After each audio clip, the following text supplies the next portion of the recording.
We're going to give it just maybe an extra minute. We have about 40 participants now, so we'll see if we're going to get a few more, and then we can begin. As we show here, make sure your microphone's on mute. That is echo. And use the chat to ask questions, and hopefully we'll have a bit of time at the end of this webinar to answer your questions.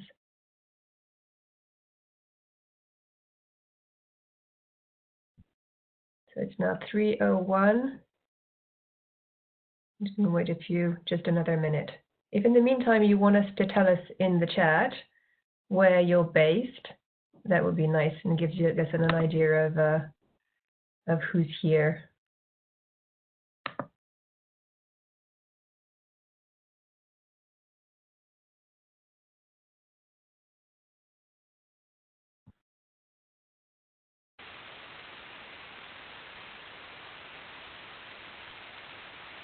My name is from Nigeria.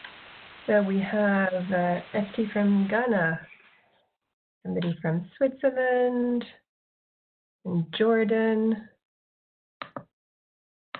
and Ghana. Oh no, it's the same one. Bangalore, India. Welcome everyone. Kenya and Egypt. And Dubai, wow, it's amazing. Morocco, Nigeria, and Rwanda, and Nepal. Fabulous. Well, welcome everyone. I'm really excited to be running this webinar for you this afternoon.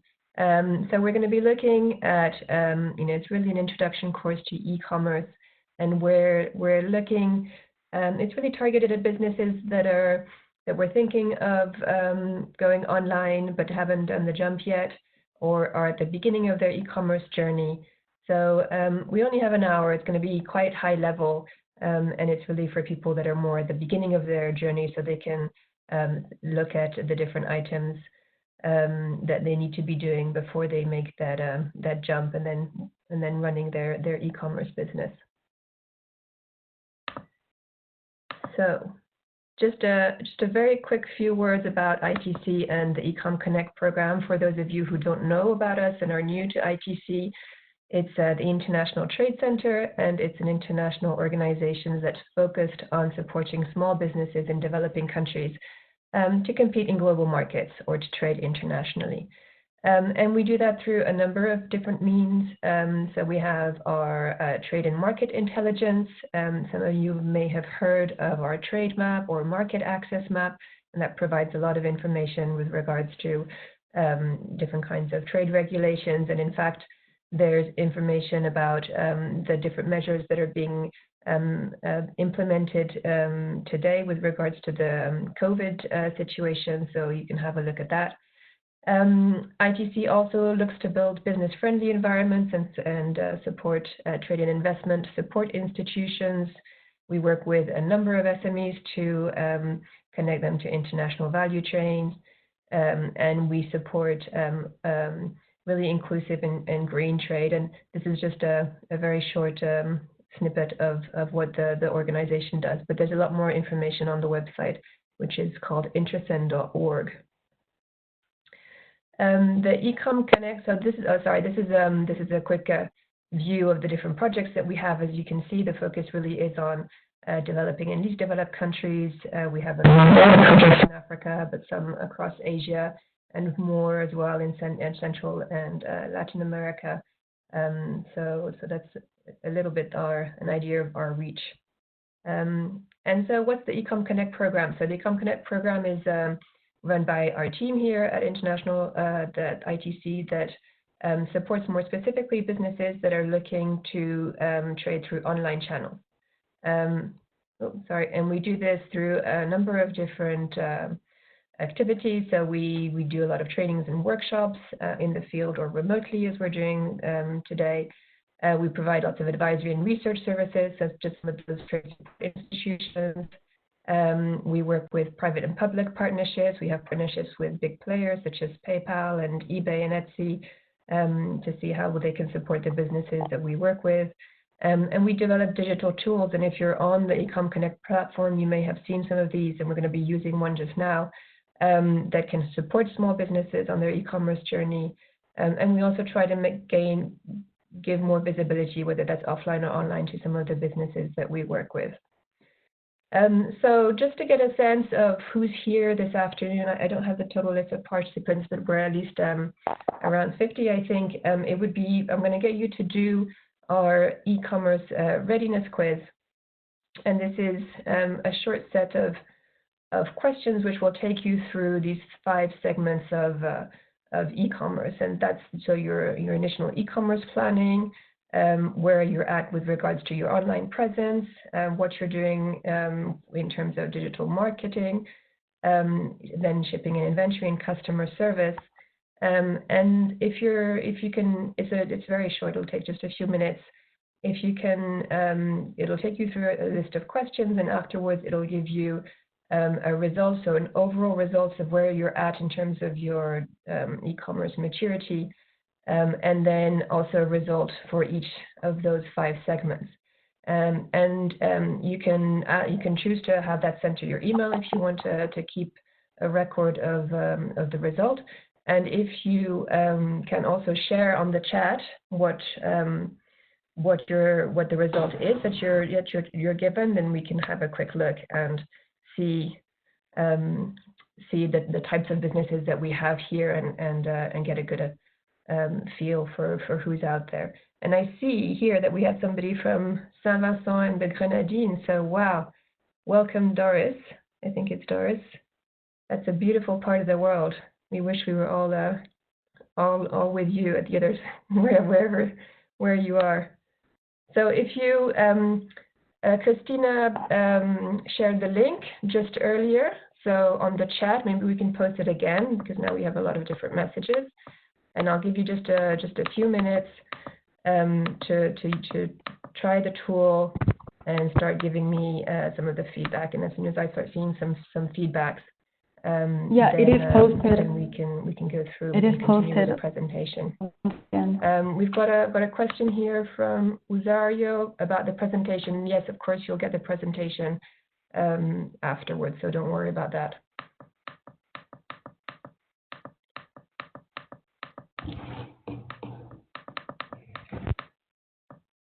Okay, so the link is there.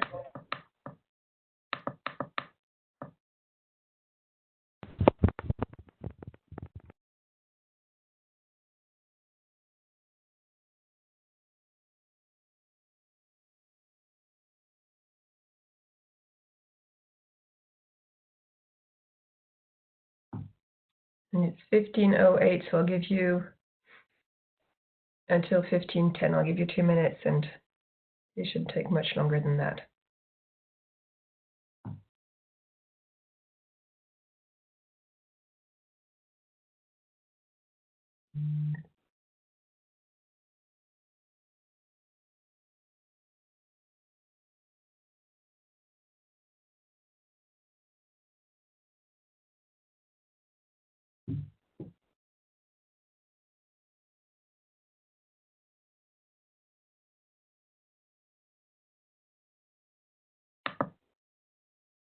It's always quite unnerving when we're talking to an audience that we can't see. So I'm hoping that you're all busy doing the quiz.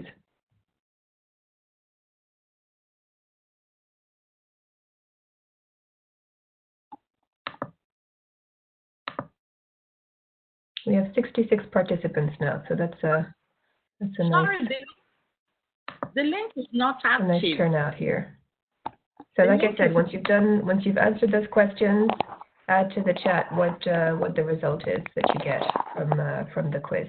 And if you're having trouble accessing the quiz as well, let us know.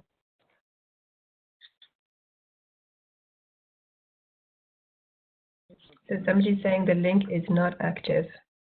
Yes, please. Okay.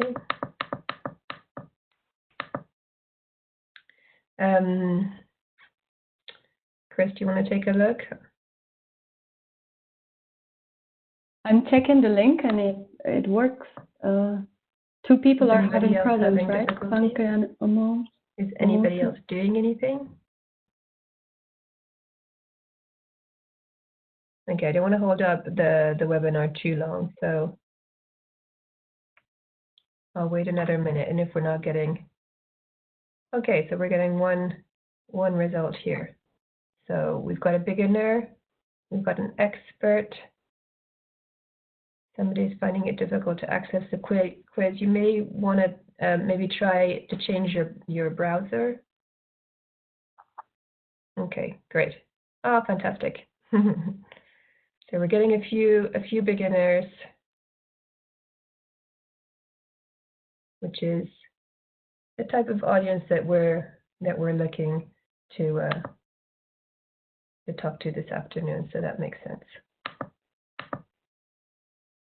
So this is what the results that you should have seen. So you can it's a quick sort of high level little questionnaire, but gives you a sense of where you're at overall, and also in terms of the different segments. And if you click on the little question marks, you have a little bit of feedback there that can provide you some useful information. So thanks for doing that. Kind of sets the scene a little bit. So I'm going to start by talking about just quickly SMEs and e-commerce. Most of you are SMEs, I presume. And so why is it that ITC works specifically with SMEs? And essentially, you know, the SMEs are the ones that provide 40% of national income. So that's a huge percentage of national GDP, and they also provide 60% of total employment. So the majority of jobs are being created by SMEs. So this is really why there's such an important part of economic development in the countries that we're involved in.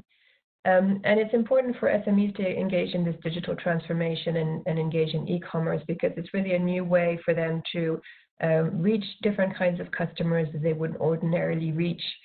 And it allows them to potentially do business around the world, whereas they didn't necessarily, they weren't, oops, sorry, it's going a bit fast. They weren't necessarily able to do that beforehand.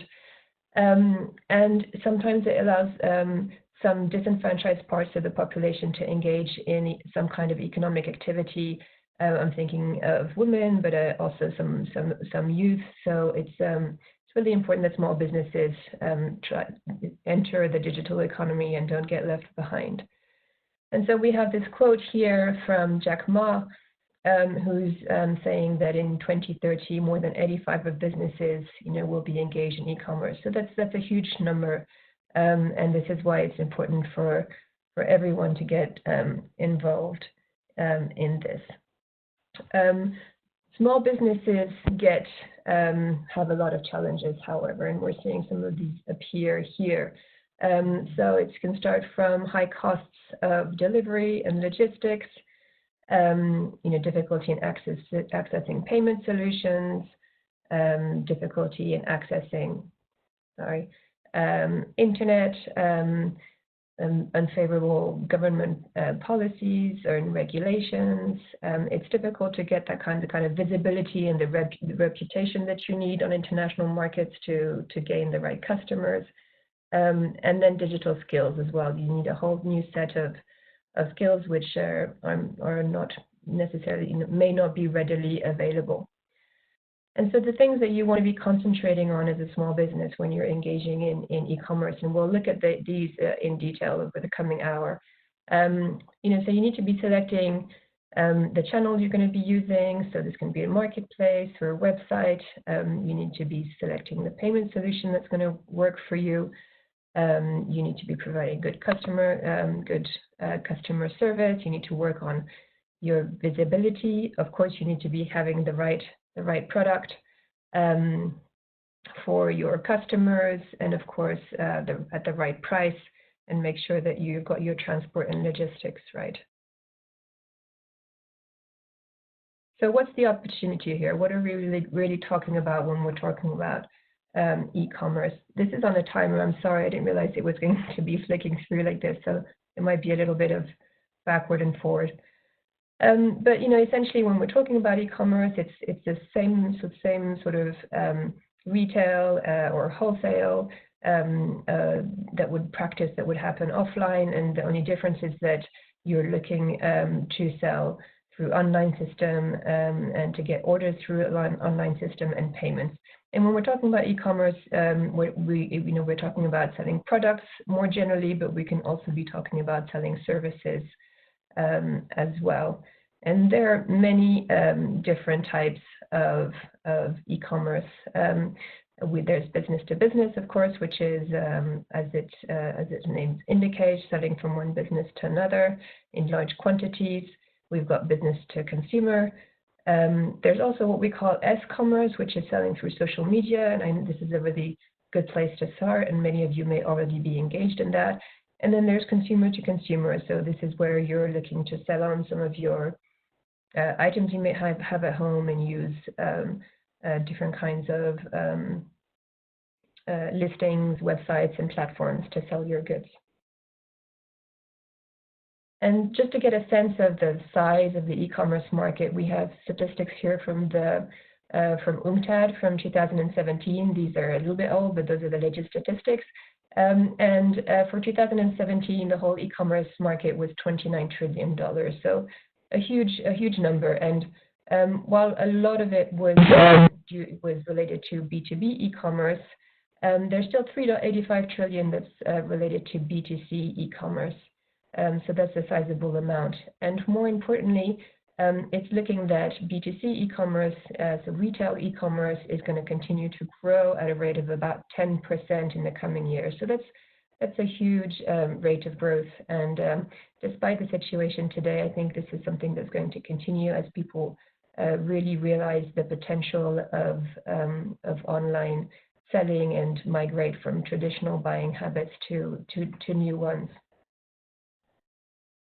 So there's a number of pros and cons of going online. It's not a magical solution for everything. And so I'm going to go through some of these with you now. So one of the obvious advantages of going online is to reach new customers. So you could have a small business in a town or in the capital, and you're limited to the customers that are going to be able to come to your shop. And as soon as you have an online presence, then suddenly you're opening up to a whole new range of people. And they can be in your country, they can be regionally, and they can be right across the other side of the world if you're able to ship to them. So that's a real advantage. Depending on how you're setting up your e-commerce, if you're setting it from scratch or you're just transitioning from an offline business to an online business, it can lower your setup and running costs. And it can do that because you're able to scale more easily. You're able to improve some of your processes. You're able to automate some of your processes. You're able to do a lot of tracking, and we'll see that. And so you can improve some of what you offer. And sometimes you can package your business in a slightly smaller space than you would have before.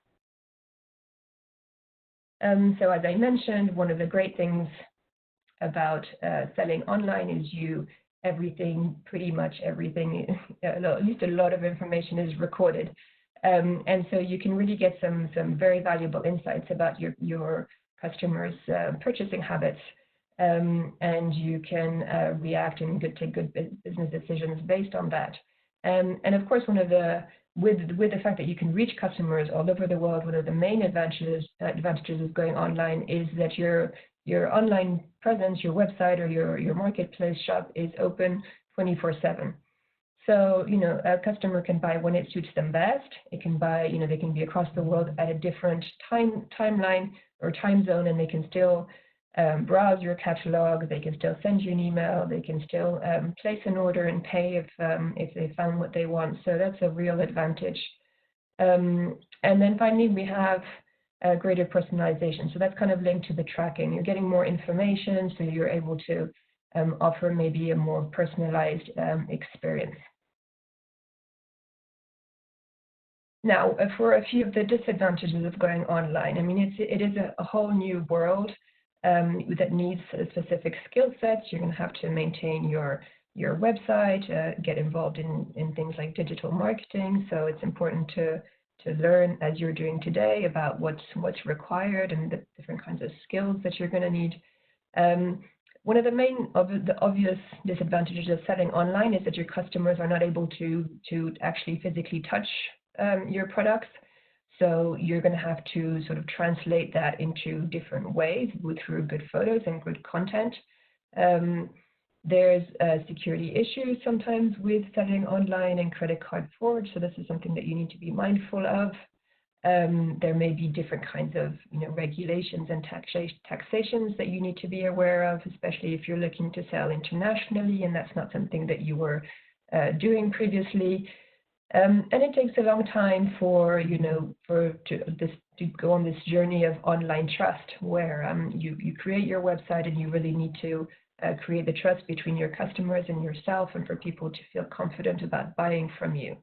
And there is more competition than there used to be.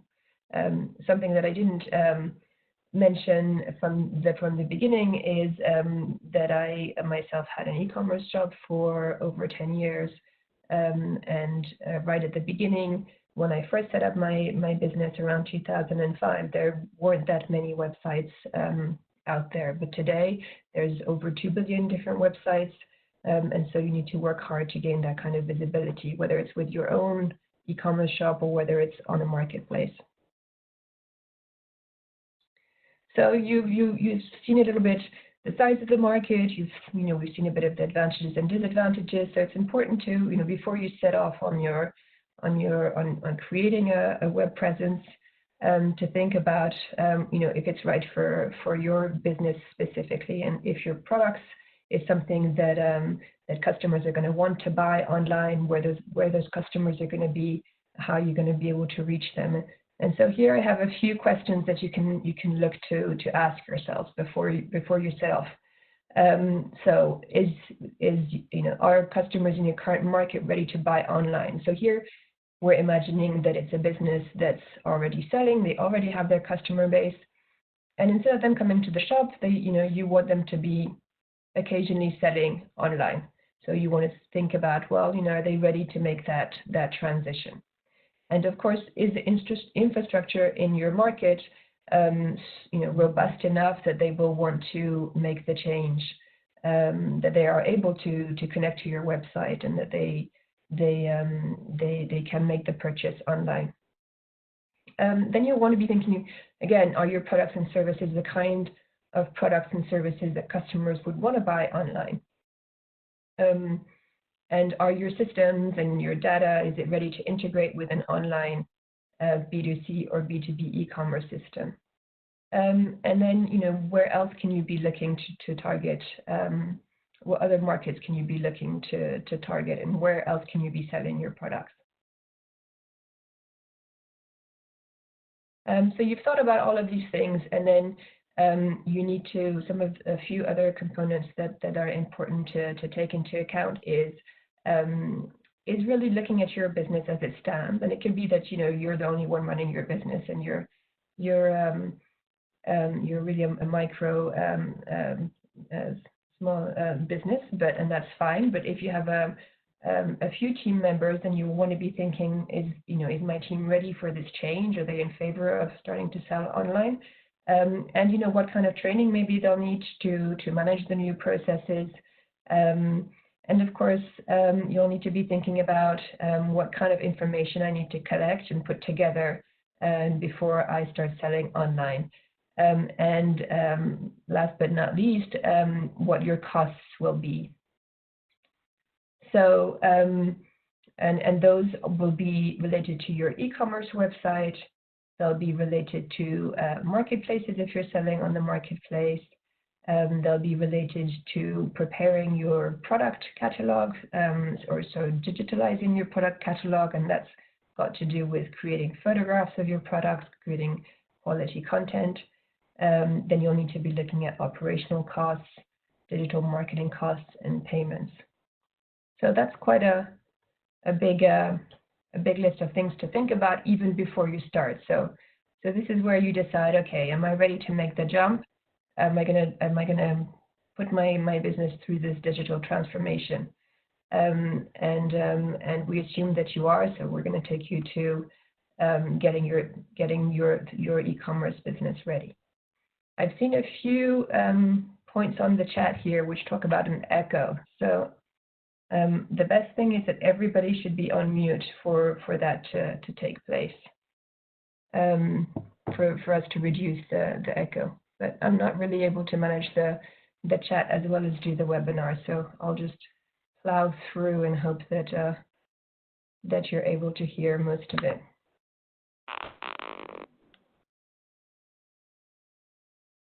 Okay, hold on, I'm just having a quick look at the... Okay, so let's continue. So you've done your planning, you've decided you want to sell online, you've had to think about all the items that we've looked at. And so now you need to start preparing, like actually preparing for making for engaging in e-commerce. So what are you going to be looking at? You're going to be selecting your e-commerce channel. It's a big part of the puzzle that you need to resolve, and we'll look more specifically at that. And then I've talked about doing quite a lot of research to identify your target market, and this is where you really need to pin that down. Are you going to be targeting just your existing customers? Are you going to be targeting additional customers within your country? Are you going to be looking to sell internationally? And it's important to identify at this stage, because all of the content that you're going to be putting together is not going to be the same depending on what your objectives are. So write that down, get that decided, and support it with market research. So really use all the tools that I mentioned earlier, or other tools that you can come across to really have a sense of is there demand for my particular product in the market that I'm going to look to target.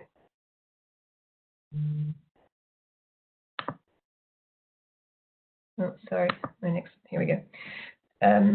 Oh, we missed a slide. And of course, you're going to have to think about how you're going to manage your inventory. Are you going to be doing this yourself, or are you going to be doing it with a fulfillment center or a drop shipment? You're going to have to decide what payment options you're going to make available to your customers. It may be that you have to set up a PayPal account, for example, or an account with another payment provider local to you. And then you're going to have to think about how you're going to manage your customer service, and who's going to be doing that, and if they need maybe a little bit of training to do it differently. And then finally, your marketing strategy. So make sure how you're going to be able to work on your visibility, and we're going to look at that in more detail later.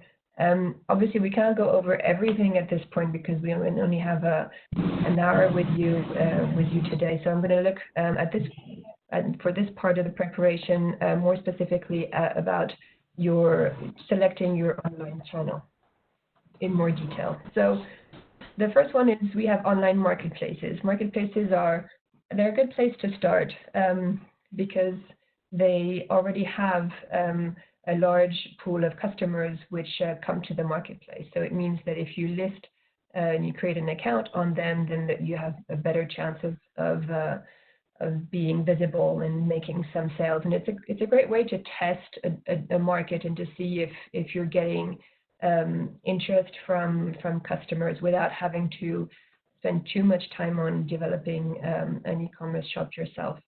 And so there's lots of different kinds of marketplaces. There's B2C marketplaces, there are B2B marketplaces, some global ones, some regional ones, and they all have different payment structures. Some of them will ask you to pay to list your products. Some of them will charge transaction fees. Some of them will ask monthly subscription fees. So it's important to do your research and to see which one is relevant to you and how much it's going to cost for you to sell on that platform. And so here are a few of the main ones across the world and regionally. So in terms of B2C, most of you will have heard of Amazon, eBay, and Etsy. In terms of regionals, we have Jumia, which is very popular in Africa, Mercado Libre in Latin America and Central America, and Rakuten And in terms of B2B for products, the main, I mean, there's many more now, but the main one is still Alibaba. And for services, we have Freelancer. So what are the pros and cons of selling on a marketplace? As I mentioned earlier, there's a real, there's an immediate steady stream of customers. So they're doing a lot of the marketing. They're doing, they're making sure that their marketplace is visible. And so that's less work for you to do. So there's lower barriers to entry. Usually doesn't cost too much to list your products on there. And it's really only when you start selling that you're paying a fee. Some of the marketplaces look after payments, so that can be something that's easier. It's reduce the need for you to go and sort out a different kind of payment system. It's usually a good way to start selling internationally. So that's an advantage. And for existing brands, it can be really a great way of selling. But of course, there's disadvantages as well. Even on marketplaces, there's high competition. You still need to work a little bit on the visibility on the marketplace because now there's so many more shops than there used to be. So you need to work on those keywords and making sure that your shop on the marketplace is being shown to your customers. It might require a bit more juggling in terms of managing your inventory if you're selling through different systems. And obviously, you have the cost, so you need to work that out in terms of your margins and the impact on your margins. In terms of e-commerce websites, so you have different types here as well. If you're just looking to have a non-transactional website, there's a lot of some starter websites such as Wix and Squarespace, which have just a monthly fee or aren't very expensive, and on which you can create information about your company and your products, but it's not necessarily an e-commerce shop, so you're not able to buy from it. And then you have what we call hosted e-commerce websites. So that's like Shopify for B2C or BigCommerce for B2B. Oops, sorry. And so there you're subscribing to a service, and you're not looking after the hosting, which is one of the costs that you need to be thinking about when setting up your e-commerce shop. So that can be quite helpful, and it means that the provider is looking after all of the upgrades and the hosting, and so that's not something that you don't need to take care of. And then you can create your own e-commerce shop with different web services such as PrestaShop or WooCommerce, and there you have to organize the hosting. You have to make sure that your platform is updating, and so there's a little more work on your side, and you probably need to work a little bit with a developer. You'll need the help of a developer to organize that.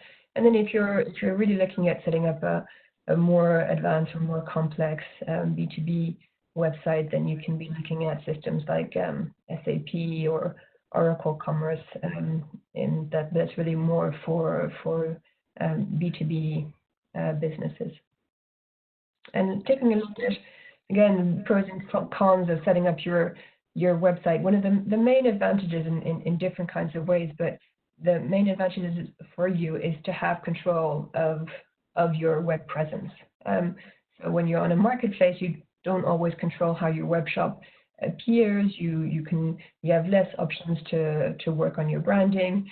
Whereas if you've got your own shop, you can really control the design. You can control the user experience on your website, and you are the one who owns the data, and that's hugely important. So the customer base is sitting with you. You own it, and so you can use it to retarget your customers and do a whole bunch of digital marketing activities. But of course, it takes longer to set up. It's a bigger initial investment in terms of time and resources and costs as well. and you need to, you need to update it. So once you set it up, it's something that you need to continue working at and upgrade, and potentially you're a little bit more vulnerable to fraud and privacy issues. So these are things that you need to stay on top of. Now we're going to have a little look at S-commerce. So many of the businesses that we work with, whether they are in Africa or in Asia, will start selling through social media, which is a great way to try to target new customers. And this can be through Facebook or Instagram, or even through different kinds of chats such as Messenger or WhatsApp. But essentially, it's a good place to start and to test the market to see if there's demand for your products. We know of many businesses that are in apparel or jewelry that create really nice Instagram shops, and they get a lot of interest, and then they organize the sale on the side. So it's a great place, like I said, to experiment. But it's important to get it right. It's important to really invest in the quality of your photos and your branding. And it's also important to make sure that you're responsive, because as we know on social media, people really want to have answers to their questions immediately, and to be in contact with the seller pretty much at all times. So it's important to get it right. So a quick run around of the participants. What I'd be interesting to hear what kind of channels you're currently using in your businesses. So you can add that to the chat, and I can have a little look and see more or less who's doing what so far. We've got somebody with an Instagram and an Etsy shop, social media. Yes, I have. Instagram and Facebook. We have Alibaba. Yes, we have website, Instagram and Facebook. Etsy and eBay. So so quite a lot of social commerce. Huh? It's a great way to start. Mm-hmm. Jemaya, social media and B2B. So an interesting range of businesses, but most of you are already with some form of global source. Wow, that's good. Excellent. Shopify. Great. Well, thanks for sharing. It's a better idea of who's here. So we've talked about selecting your online channel, and again, this is you're in the preparation stage now, and it's really, we know how important teams are in the success of small businesses. And it's really key when you're looking to transition to online to make sure that they're on board, that they understand the opportunity, that they're and that they're really keen to make the transition. So have those discussions and have a think about who's going to be managing the orders, who's going to be managing the emails, who's going to be managing the digital marketing. It could be that it's just you, and that's fine, but if you have a team, then you want to have those discussions. And of course, you need to be putting together your product information and your company data. So when you're preparing to go online, this is an enormous and a real key step to running a successful e-commerce business. We have quite a lot of e-learning and resources on ecomConnect, and on the e-learning, the ITC e-learning, what is it called, Trade Academy, on content, and it will really take you through what you need to be thinking about when you're preparing your company information and your product information, and how important that is. And then looking at your systems. I mean, it may be that you don't have many systems in place already, but if you do, then it's important that they're able to integrate with the platform that you're going to choose. So, for example, if you're going to be selling on a marketplace, how are you going to manage your stock? You've got your stock in your warehouse or in your office. How are you going to make sure that the quantity that you're putting on your marketplace match what you actually physically have in your office. Because what you don't want to be doing is making a sale and not being able to fulfill it. Okay, so now we're going to have a quick look at what does it take to run an e-commerce shop. And again, you know, mindful of the time, it's already 3:40, so I need to whiz through this section, and I'm going to be concentrating on these three key elements of running an e-commerce shop, which is logistics and shipments, your customer service, and your digital marketing. So inventory and shipping. When we're talking about e-commerce, often, you know, people think about the website and potentially the social media and marketplaces, and that's really like the front end and the visible part of running an e-commerce shop. And the invisible part is obviously making sure that you manage your inventory well, and more importantly, you manage your shipping. You can have the best product in the world and you can have the best website in the world, but if you're not able to send your product to your customer in a timely fashion, then you're not going to have a very successful e-commerce shop. So like I just mentioned with regards to managing your inventory, you know, you don't want to find yourself in a situation where you have too few products, or the quantities that are on your website or on your marketplace don't match what you actually have in your warehouse. So you need to see how you're going to organize that. And you don't also, on the other hand, you don't want to make sure that you order too many products and the potential that you're not able to sell, and then you find yourself with too much inventory, and of course that's going to cost you. And then when you're looking at organizing your shipping, then of course you need to make sure that you have the right shipping options for the customers that you're looking to target. So on this particular study that was made in Australia, the US, and the UK, almost just under 40% of the respondents said that they would stop shopping with an online retailer due to a bad shipping experience. So that goes to show really how important that is, and it's really a key element of running a successful e-commerce business. So what are the do's and don'ts in terms of shipping? In terms of, you know, what you want to be doing, you want to be spending some time thinking about what your shipping policy is, and that's determining where you're looking to ship. It may be that for the time being you're not available to ship internationally, and so that needs to be clearly indicated on your website. So decide what you're able to do, the types of arrangements that you've made with your shipping carrier, and then make that clear on your website. Because there's nothing more frustrating than for a customer than finding a product, placing the order, and then finally realizing at the checkout that you're not able to ship to their destination.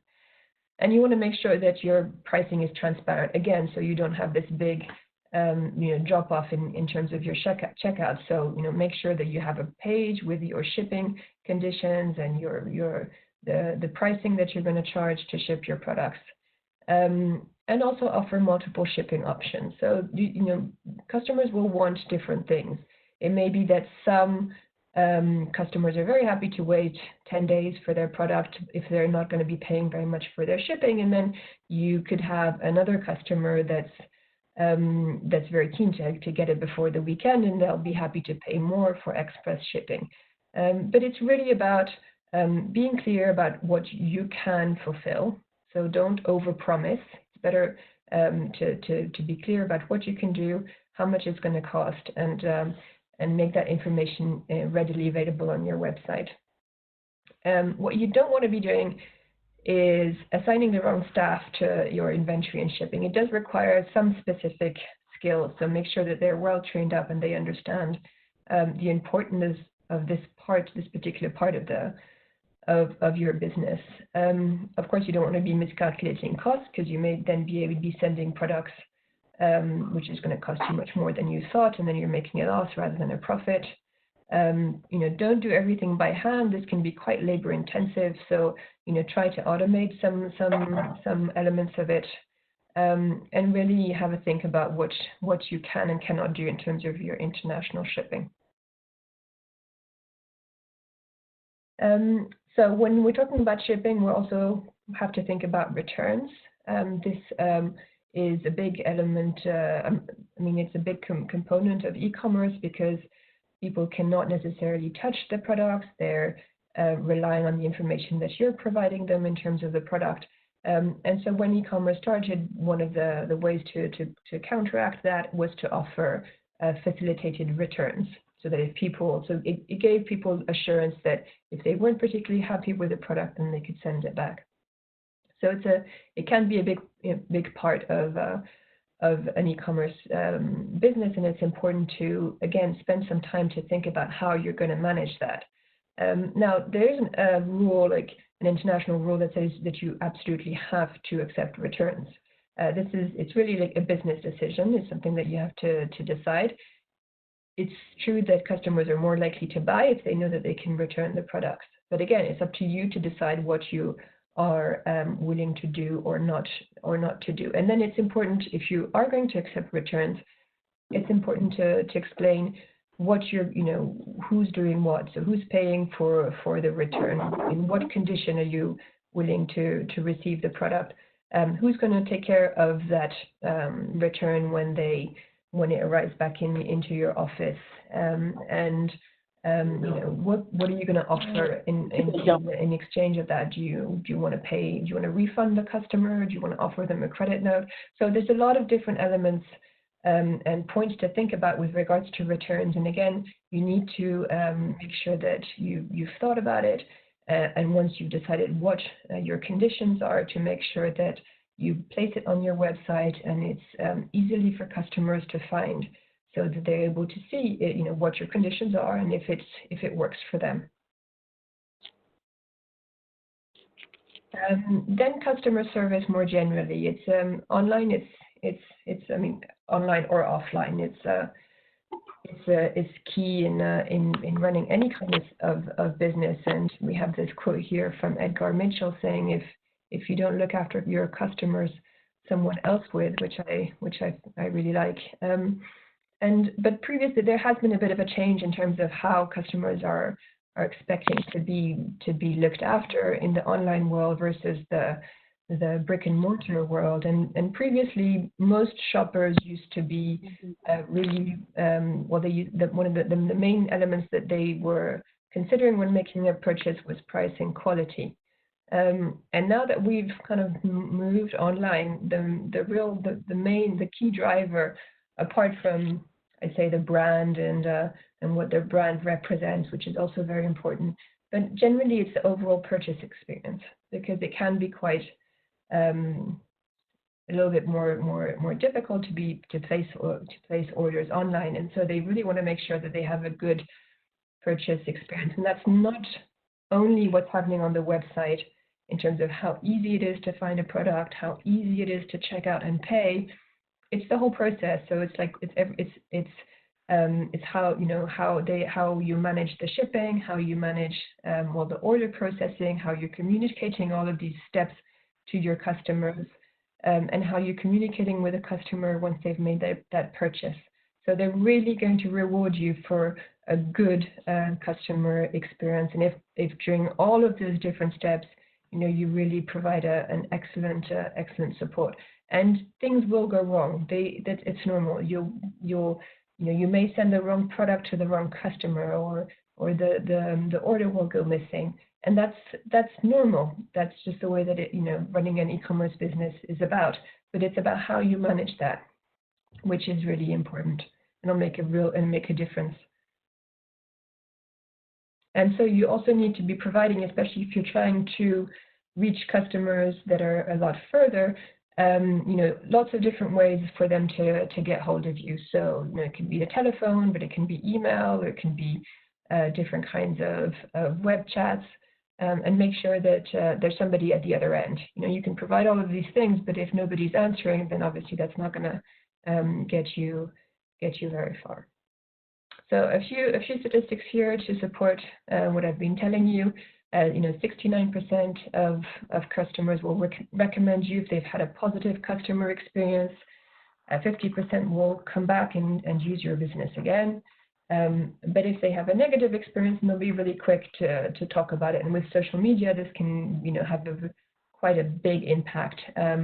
So 69% will not use your company again, and 50% will tell their friends that you're not a reliable company. So you need to get it right. There's I can't remember who said this quote, but they were saying it's 7 times more costly to find a new customer than to keep an existing one. So once you start selling and you're starting to build your customer database, don't just forget about them. Try to reach out to them. And we'll talk about digital marketing in a minute. Don't just forget about them. And depending on what it is that you're selling, it may be that you want to encourage them to come back to you again. But you can also try to retain your customers by offering different kinds of loyalty programs. Personalization again is a really useful tool, and you can use different kinds of CRM systems to make sure that you're really on top of your customers and what they're after.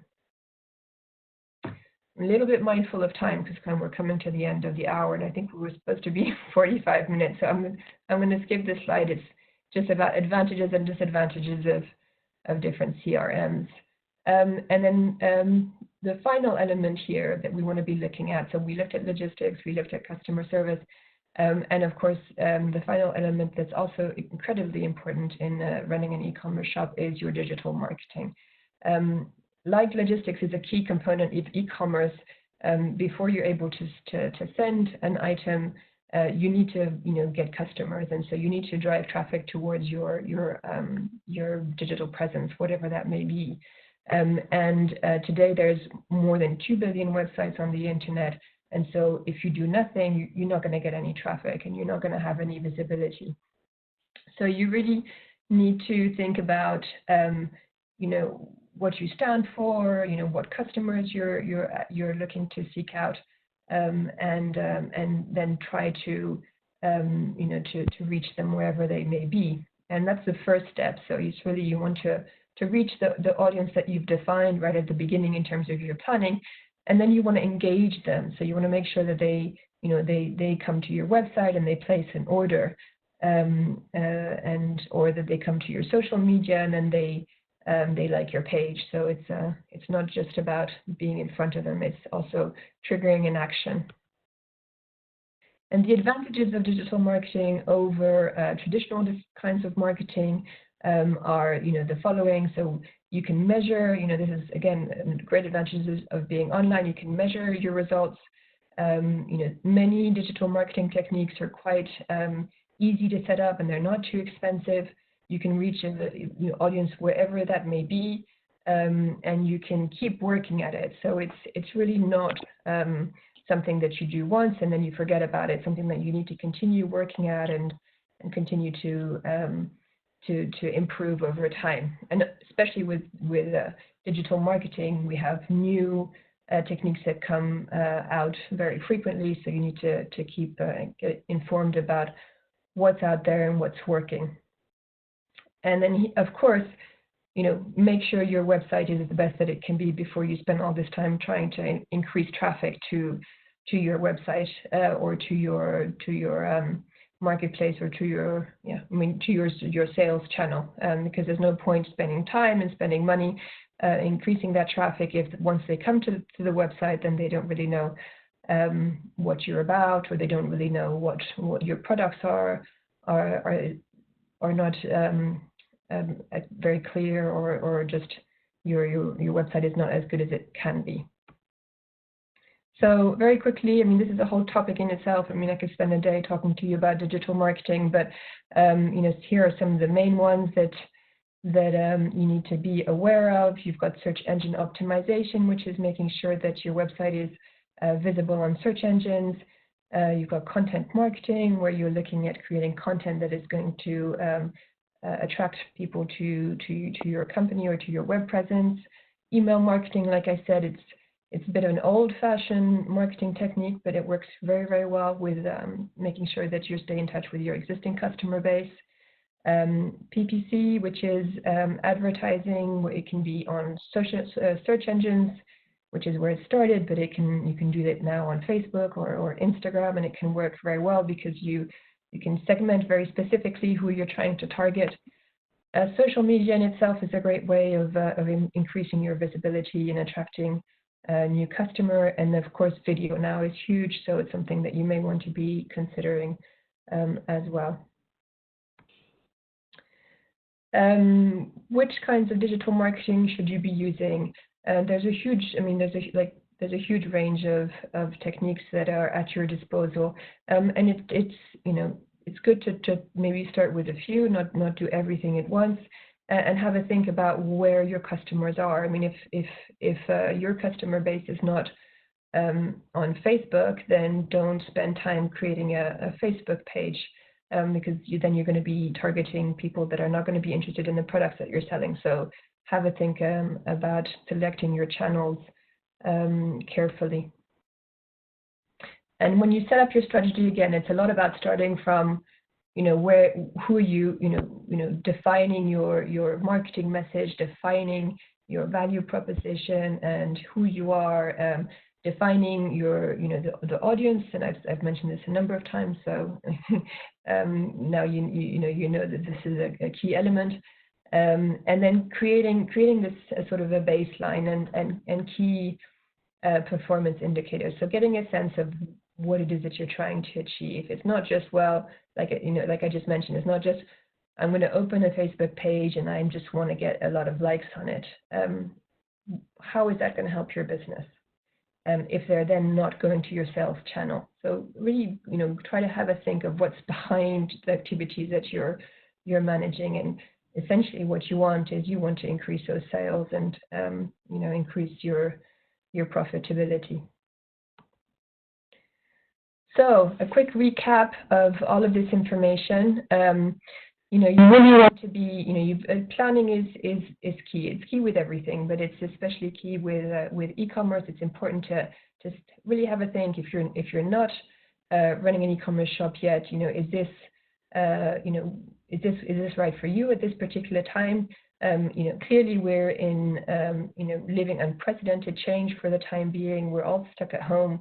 And e-commerce is coming out as a solution amongst others for consumers out there that need to get hold of different goods. So there are many businesses that are thinking, okay, so this is a chance for me to do all of this preparation to sell online because that's where the customers are today. And so maybe use this time to really do the preparation to sell online. So having a think about your, who you want to target, where are they, what channel you want to be selling on, preparing your content. So, taking photos of your products, preparing the product descriptions, thinking about, your company and your information and the story behind who you are. And then have a think about what it will require to run that e-commerce shop.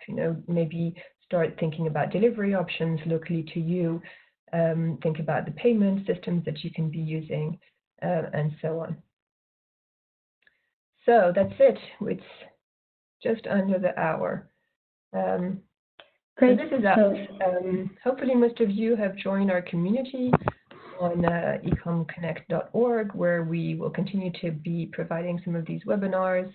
And there's also lots of information in the article sections.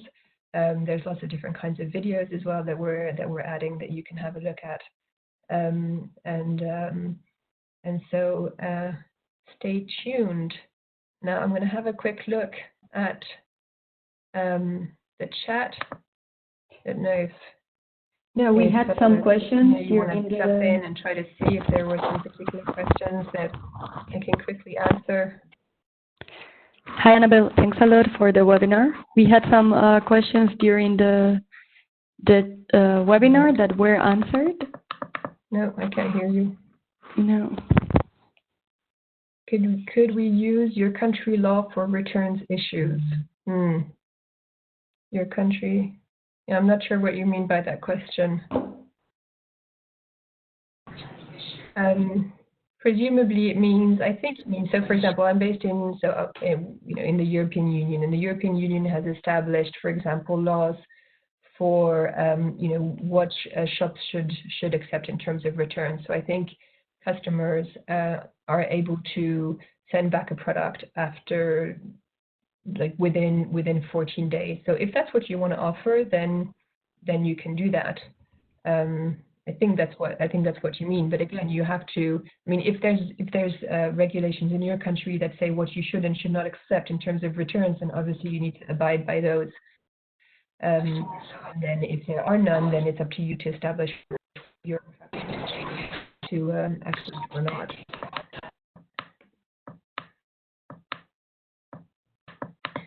Annabel, Okay. can you hear me? I don't see any more questions that. So something about Seed is asking if we have any data protection framework. So the data protection framework, the most obvious one to look at is the European if you must have heard about GDPR. And so that's a good baseline. And especially if you're looking to target European customers, then definitely have a look at it. But it doesn't really.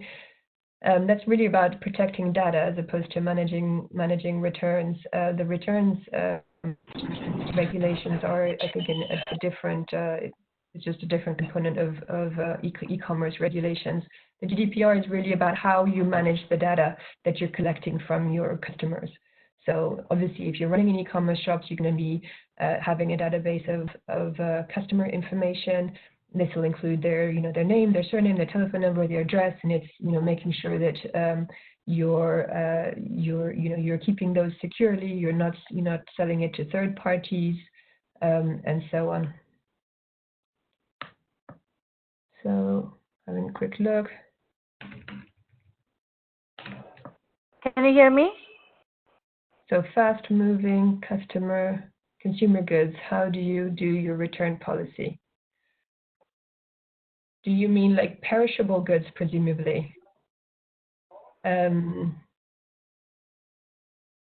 If you mean perishable goods, which means food, I guess, you'd have to. I don't know specifically the regulations for that.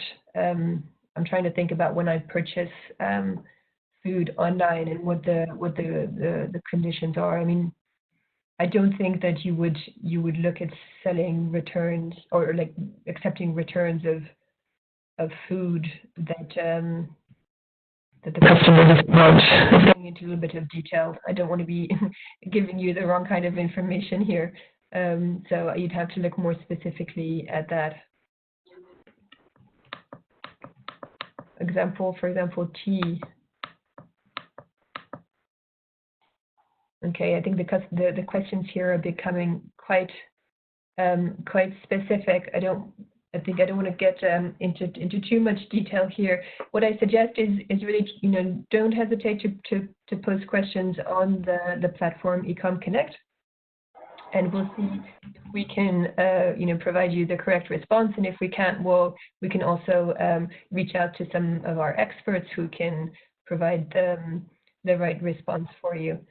So I think we're going to leave it at that for now. It's been about an hour. So again, like I said, this is quite a quick overview of all the different components of selling online. And we'll be running more webinars of this type in the future. So I hope you've enjoyed it. And I wish you a good afternoon or a good evening or good rest of day wherever you are. Thank you all.